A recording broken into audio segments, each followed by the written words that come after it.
नमस्कार, आदाब, सत श्री अकाल। आज हम लोग एक ऐसी कहानी के बारे में बात करेंगे जो कि वास्तव में घटी है।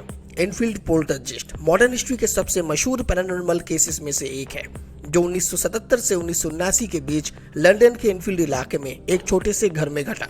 हॉरर, मिस्ट्री और सस्पेंस से भरी ये कहानी जिसने न सिर्फ इस घर के लोग बल्कि इस मूवी के कास्ट को भी प्रभावित हुए।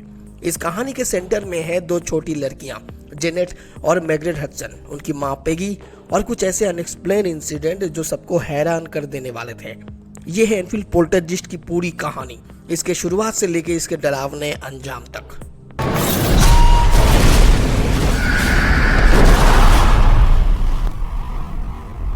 सब कुछ शुरू हुआ अगस्त 1977 में 284 ग्रीन स्ट्रीट के एक छोटे से घर में। पेगी हडसन एक सिंगल मदर जो अपने 4 बच्चों मैग्रेट, जेनेट, जॉनी और बिली के साथ रहती थी, अपने घर को संभालने की कोशिश कर रही थी। लेकिन एक रात जब जेनेट और मैग्रेट अपनी मां के कमरे में चिल्लाते हुए आई और कहा कि उनके रूम से किसी के रोने की आवाजें आ रही हैं। शुरू में पेगी ने इसे बच्चों की मजाक समझकर इग्नोर किया, लेकिन ये डिस्टरबेंस बढ़ता गया। फर्नीचर अपने आप हिलने लगते थे, दीवारों से आवाजें आने लगी थी और खिलौने और बाकी सब चीजें हवा में उड़ने लगी, जैसे कोई अनदेखा अपना मौजूदगी का एहसास दिला रहा हो। घर वालों पर भय छा गया। पेगी ने मदद के लिए अपने पड़ोसियों को बुलाया, जिन्होंने भी ये सब देखकर उसे पुलिस को इन्फॉर्म करने को कहा। पेगी ने पुलिस को बुलाया, लेकिन अफसर भी हैरान थे। एक कांस्टेबल कैरोलिन हिब्स, उसने भी इस घर में अनहोनी चीजें होते हुए देखा और बाद में उसने लोकल चर्च से मदद लेने की सलाह दी। जब यह खबर फैली, society for psychic research (SPR) unit ने इंटरेस्ट लिया। मॉरिस ग्रॉस और Grosse Lyon, 2 season paranormal investigator, Hudson के घर पहुंचे ताकि ये फिनोमिना डॉक्यूमेंट कर सके। उन्होंने जो कुछ देखा वो उनकी वास्तविकता की समझ को चुनौती दे रहा था।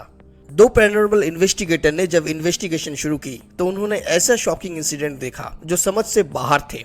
जेनेट हवा में उड़ने लगी, चीजें खुद ब खुद रूम के एक कोने से दूसरे कोने तक जाने लगी और दीवारों पर ऐसे दस्ते की आवाजें होती थी जैसे कोई सालों का जवाब दे रहा हो। कुछ लोग मानते थे कि ये सब एक मजाक है या झूठ हो सकता है, लेकिन इतने सारे गवाह और रिकॉर्डिंग के साथ ये दुनिया की सबसे कंट्रोवर्शियल हॉन्टिंग में से एक बन गई। एनफील्ड केस जल्द ही मीडिया सेंसेशन बन गई। सुपरनैचुरल एविडेंस कैप्चर करने के लिए रिपोर्टर्स और फोटोग्राफर्स घर पर आने लगे। इस फैमिली के बारे में न्यूज़पेपर में भी छापा गया और ये कहानी एक कल्चरल फिनोमिनन बन गई। लेकिन इस अटेंशन का असर हुआ। हडसन फैमिली पर छानबीन हुई और जेनेट और मैग्रेट पर फ्रॉड होने का आरोप लगाया गया।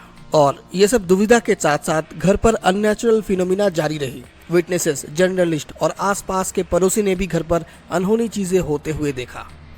इस केस ने एड और लॉरेन वॉरेन का भी ध्यान खींचा, जो यूनाइटेड स्टेट्स के फेमस पैरानॉर्मल इन्वेस्टिगेटर थे। तब वॉरेन एमिटीविले हॉरर केस के लिए जाने जाते थे। 1978 में लॉरेन हडसन के घर पहुंचे, जो खुद को एक दिव्य दृष्टा बताती थी। उसने इस घर पे एक पोल्टरजिस्ट का जिक्र किया, एक ऐसा मिस्टीरियस स्पिरिट जो फिजिकल इंटरैक्शन कर सकता था। एड और लॉरेन का इन्वॉल्वमेंट ने इस केस में एक और लेयर जोड़ दी। उन्होंने सियोन्स और रिचुअल किए ताकि घर को क्लेंस कर सके। 1979 तक ये पैरानॉर्मल फिनोमिना कम होने लगा और फिर आखिरकार ये सब कुछ रुक गया। हडसन फैमिली ने नॉर्मल लाइफ में वापस आने की कोशिश की, लेकिन इस एक्सपीरियंस ने उन पे गहरे निशान छोड़ दिए। जेनेट खासकर हॉन्टिंग के ट्रॉमा से जूझ रही थी। उसने लंदन के मॉर्सली साइकियाट्रिक हॉस्पिटल में कुछ समय बिताया। वो आज भी घर में जो कुछ भी हुआ है उससे स्पष्ट रूप से प्रभावित है।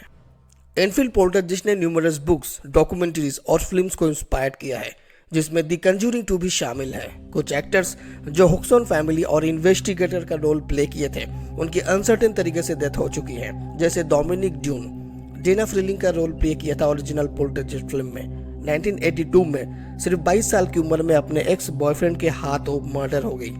हीदर ओरुर की 1988 में सिर्फ 12 साल की उम्र में कार्डियक अरेस्ट से डेथ हो गई। जूलियन बेक पोल्टरजिस्ट 2 में केन का रोल प्ले किया था। 1985 में स्टोमक कैंसर की वजह से उनकी डेथ हो गई। विल सैमसन 3 जून 1987 को ह्यूस्टन में उनकी डेथ हो गई। उन्हें स्क्लेरोडर्मा नाम की बीमारी हो गई, जो एक हार्ट लंग सर्जरी के बाद डेवलप हुई थी।